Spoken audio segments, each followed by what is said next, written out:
Ito ay rated SPG, striktong patnubay at gabay ng magulang ang kailangan. Isang mapagpalang araw mga kapamilya, nakiusap si Ponggay kay Tanggol na kung pwede daw na dun muna siya tumira sa kanya para na rin sa kanyang seguridad dahil ngayon ay hindi niya na alam kung sino ang kanyang mga kalaban. Dagdag pa ni Ponggay, may pagpapatuloy niya ang kanyang trabaho dahil ito na lang ang pinangahawakan niya. Buti na lamang, ibumalik pa si Ponggay sa kanyang trabaho at pumasok sa presinto kaya naitimbre niya agad na papunta na ang kanyang kasamahan sa hideout ni Tanggol. Agad na pinatakas si Tanggol ang kanyang pamilya bago pa dumating ang mga kapulisan.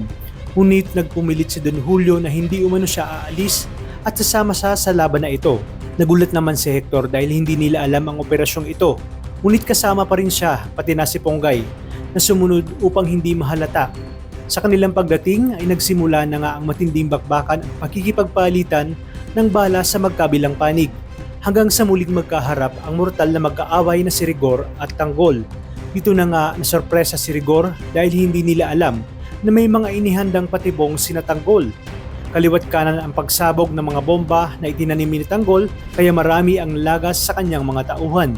Hanggang sa lumabas na nga itong si Don Julio at sa pagkakataong ito, si Rigor na naman ang tumarget sa kanya. Malakas na sigaw ang narinig dahil kitang-kita ni Tanggol kung paano walang awang paulanan ni Rigor ng bala ang kanyang lolo Julio.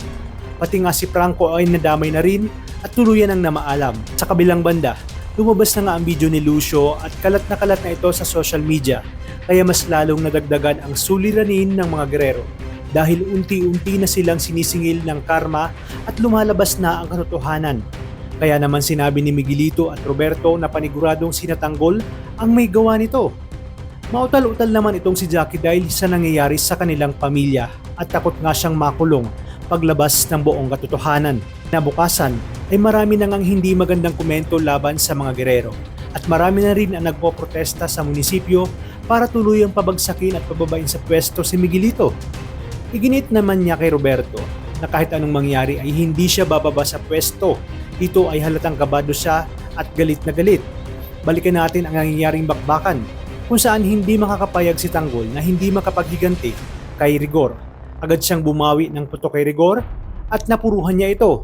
At dahil sa kaduwagan ay agad namang tinawag ni Rigor ang kanyang mga tao para samahan siya at akayin na tumakas. Bitaw ng salita kay Tanggol na sa susunod nilang pagkikita isisiguraduhin niyang isa na lang sa kanila ang matitirang buhay.